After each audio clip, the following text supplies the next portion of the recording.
Mi marido tuvo la audacia de llamarme cornuda, mientras hablaba en inglés con su amante. Ni siquiera se imaginaba que yo era fluente.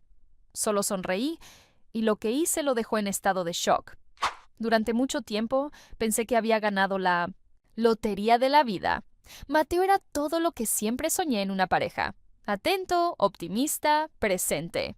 Uno de esos hombres que abren la puerta del coche, recuerdan la fecha de nuestro primer beso y todavía tienen tiempo para planear el próximo paso de la vida en pareja. Vivíamos en Málaga, en un apartamento modesto pero lleno de significado. Cada mueble allí tenía una historia.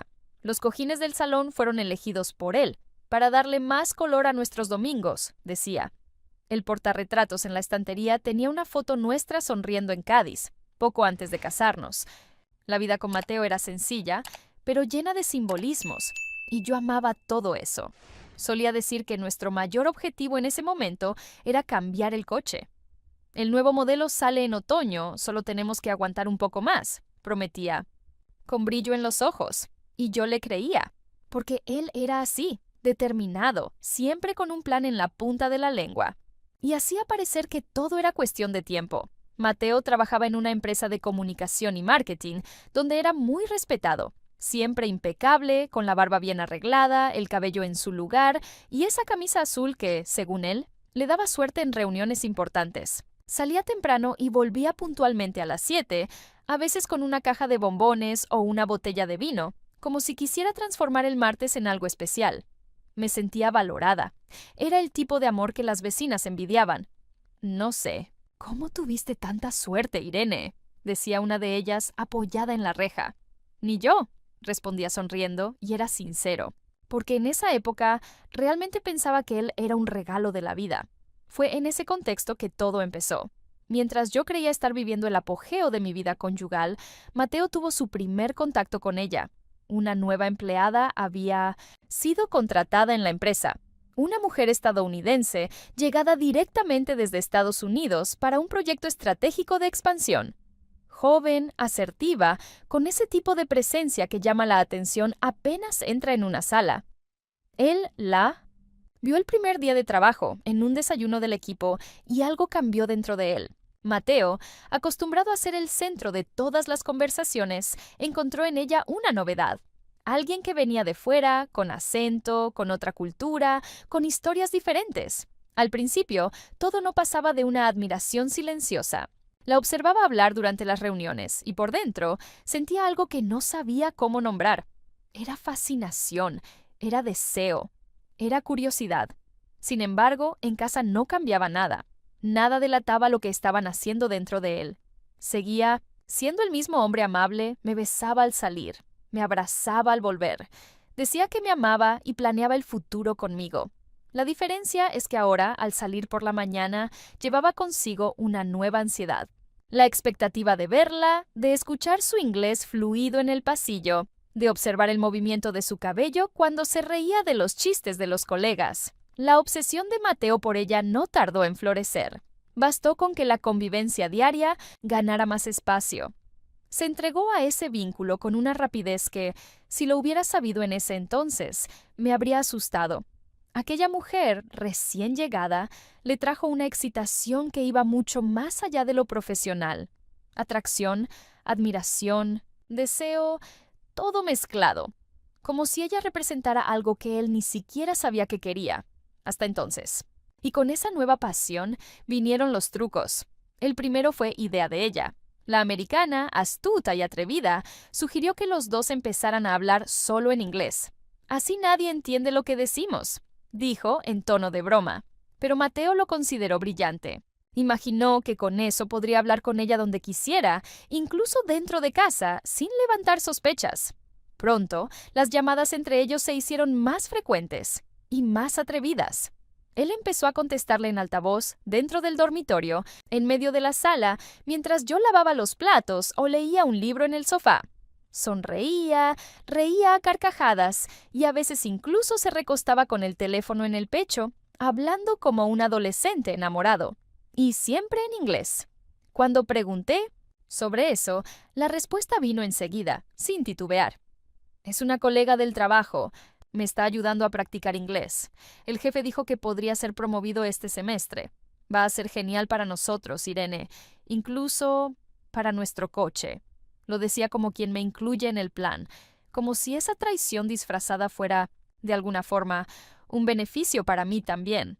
La seguridad en su tono me dejaba sin piso, porque ¿cómo dudar de alguien que no muestra ninguna culpa?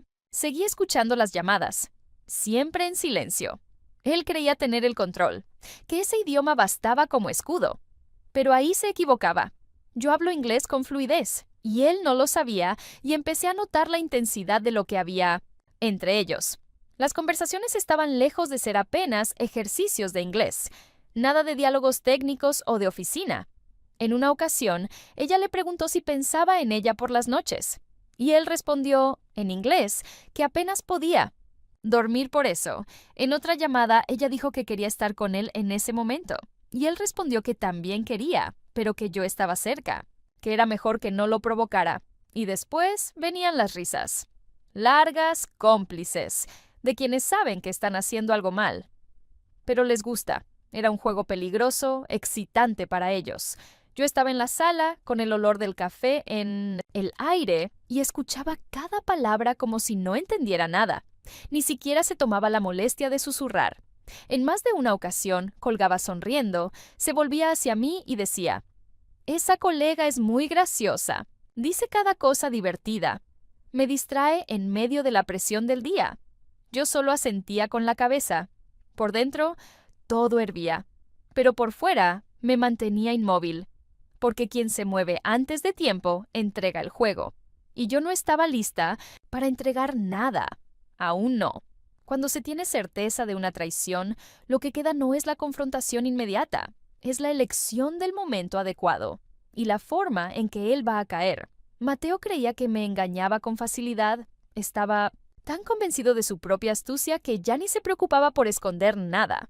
Al contrario, parecía incluso disfrutar de la sensación de peligro. Contestaba llamadas de esa mujer con naturalidad, como si estuviera resolviendo algo banal del trabajo. Reía con ella en altavoz, fingiendo que se trataba de otro ejercicio de inglés. Y yo, siempre cerca, fingía creerle. Él me subestimó. Fue entonces cuando decidí actuar. Sin aviso, sin escándalo. Empecé a acercarme más durante las llamadas. Me sentaba a su lado en el sofá, apoyaba la cabeza en su hombro, hacía preguntas sueltas, como quien solo quiere estar cerca, y cada vez que hacía eso, dejaba mi celular grabando. Presionaba el botón discretamente, con el micrófono apuntando hacia su boca. Jamás sospechó. «Últimamente estás más cariñosa», comentó un día. «Quiero aprovechar más nuestro tiempo», respondí con una sonrisa discreta. En realidad, yo ya había empezado a clavar la daga. No necesité muchas conversaciones para reunir lo que quería. Algunas grabaciones duraban 5, 10 minutos, otras menos. Todas tenían algo en común: su confianza ciega.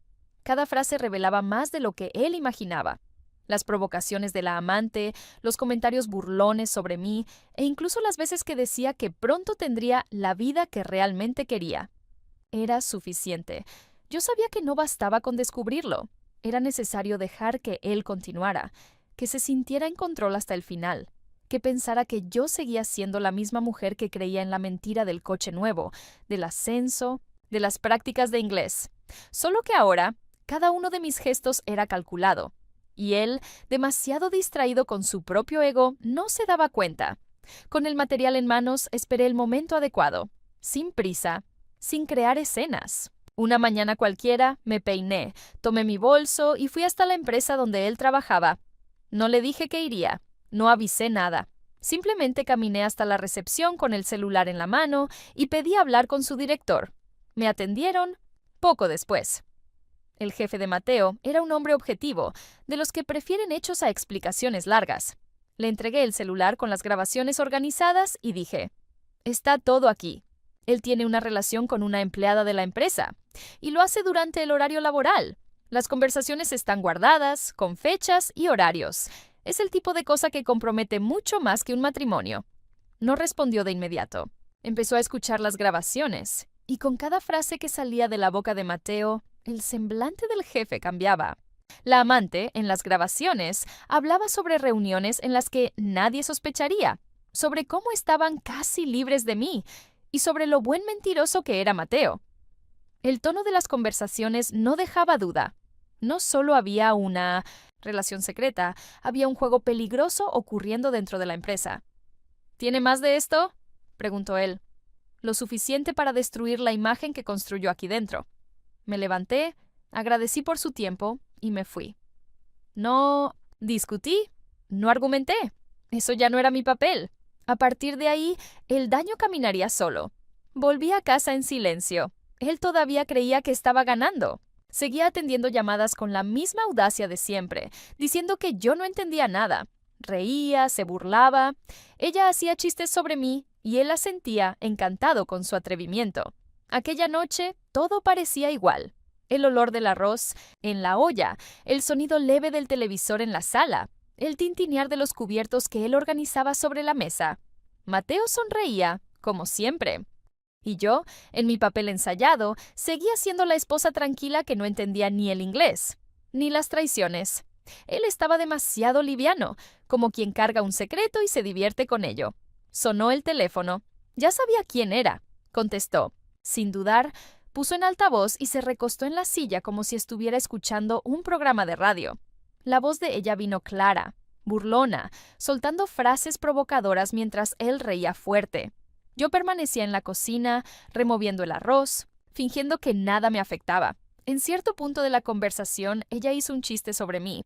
Dijo algo como, la mujer que vive ahí como un jarrón decorativo. Y él, sin bajar la voz, respondió, si supiera, pero es una cornuda feliz, ni se imagina. Ambos rieron fuerte. La carcajada de él resonó por la sala, satisfecha, orgullosa. Fue en ese momento que apagué el fuego. Me sequé las manos y caminé hacia la puerta de la cocina. Me paré frente a él, el celular aún en altavoz. Ella del otro lado de la línea, probablemente sonriendo, esperando otro chiste. Mateo me miró. La sonrisa aún no se había borrado por completo de su rostro, pero se congeló al verme allí, seria, inmóvil. Fue entonces cuando hablé. En inglés. Claro, directo. Entiendo todo lo que dicen, desde el principio. La reacción de él no fue un simple susto. Fue un corte seco. La mirada perdió el brillo al instante. La risa se apagó como si alguien hubiese tirado del cable de la alegría. Abrió la boca para responder, pero no salió nada. ¿Nunca te pareció raro que yo nunca preguntara sobre ese supuesto curso de inglés, Mateo? Continué. ¿O realmente pensaste que iba a pasar semanas escuchando tu voz melosa con otra mujer y seguir cortando tomates como si estuviera viendo una telenovela? La amante colgó. Desapareció sin decir palabra. Tal vez entendió que allí el juego había terminado. Mateo tragó en seco. Intentó justificarse, balbuceó algo sobre malentendidos, sobre asuntos de trabajo. Pero yo ya estaba yendo a buscar su maleta en el armario. Volví con ella. La tiré en el suelo del salón y señalé la puerta con la misma delicadeza con la que suelo ofrecer café a una visita. «Haz las maletas. Ya no vives aquí». Él empezó a seguirme, hablando en voz baja. «No me hagas esto, por favor». «Mateo, tienes talento», lo interrumpí. «Lograste engañarme con confianza, crear toda una obra de teatro en 2 idiomas y aún creerte inteligente en medio de todo. Felicidades. Pero la parte del hombre ascendido no la vas a vivir». «¿Qué?» Se lo entregué todo a tu jefe. Todas las grabaciones. Cada perla tuya diciendo que querías otra vida, que estabas cansado de la mujer buena en casa. Y lo mejor, algunas durante tu horario de teletrabajo. No solo me engañaste a mí, engañaste a la empresa. Y a ella también. Él se quedó quieto, el celular aún en la mano, la maleta a los pies. La expresión perdida, como quien espera que todo sea una broma muy bien elaborada. «Anda, antes de que me arrepienta y te tire por la ventana», completé. «Y no te olvides de llevar tu cepillo de dientes, no combina con mi baño». Dudó unos segundos más, luego comenzó a guardar sus cosas en el silencio de quien sabe que perdió. No pidió abrazo, no hizo escena. Tal vez estaba procesando el peso de la caída. Le abrí la puerta, y antes de salir, aún intentó algo patético. «Podríamos hablar mañana, con calma». «No te preocupes», respondí. «Mañana vas a tener el día libre y mucho tiempo para pensar». Cerré la puerta. Después de que Mateo salió arrastrando la maleta, el silencio se volvió mi aliado.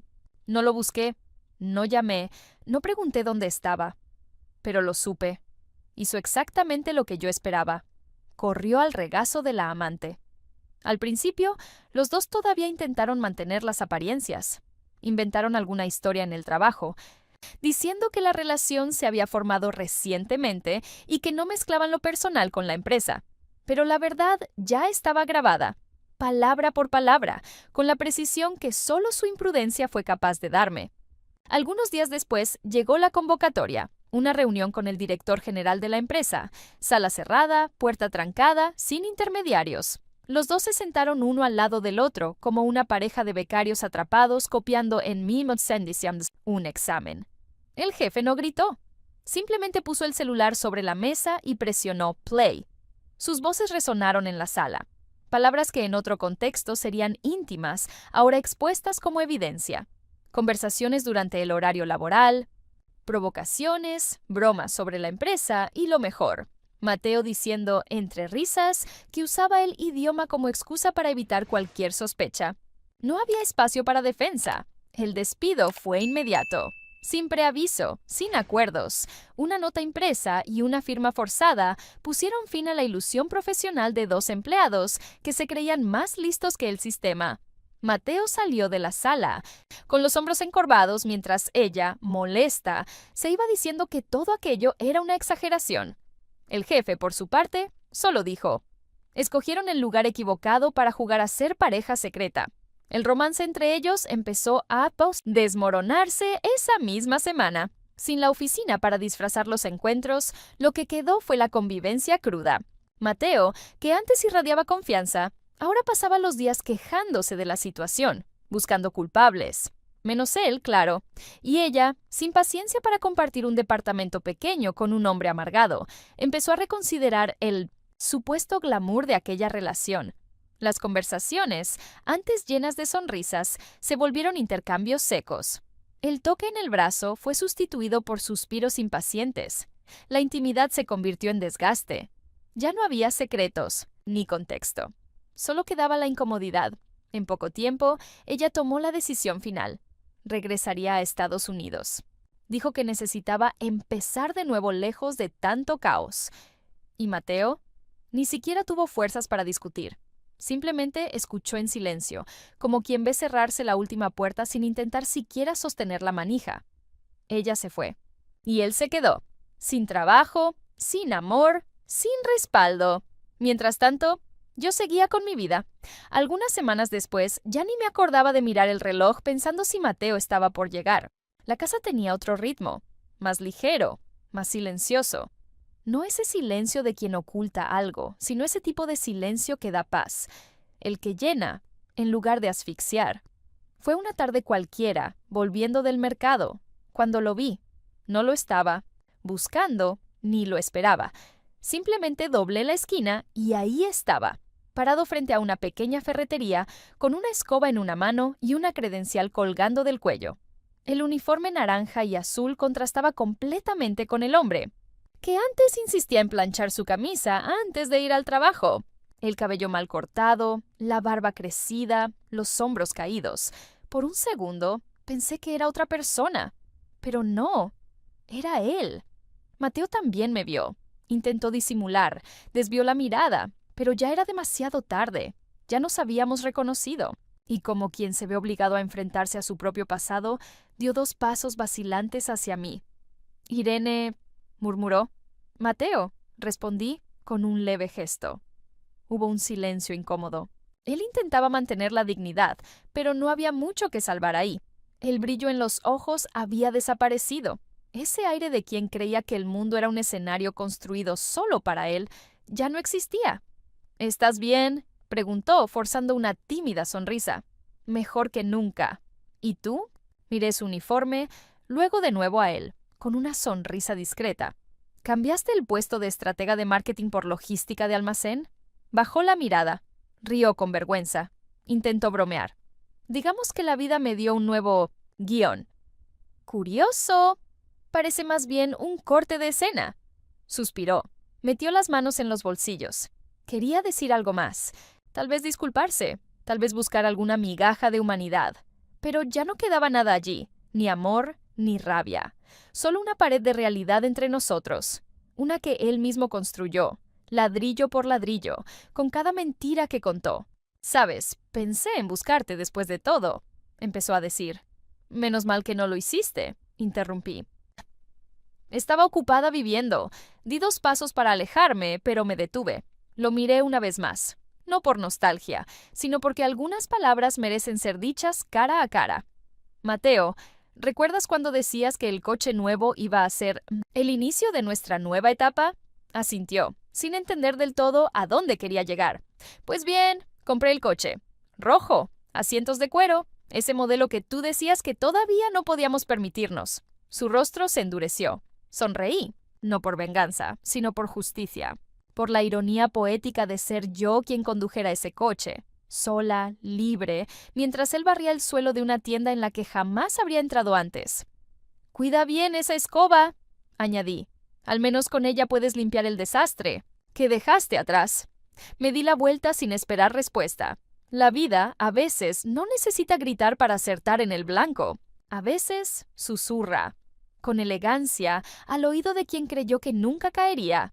Y así, sin correr, sin necesidad de vengarme con las manos, cerré un capítulo, no por él, por mí. Fin del juego. Irene fue traicionada, pero no se hizo la víctima. Escuchó, planeó y silenció al traidor en el momento justo. ¿Y tú? ¿Qué habrías hecho en su lugar? Escribe en los comentarios.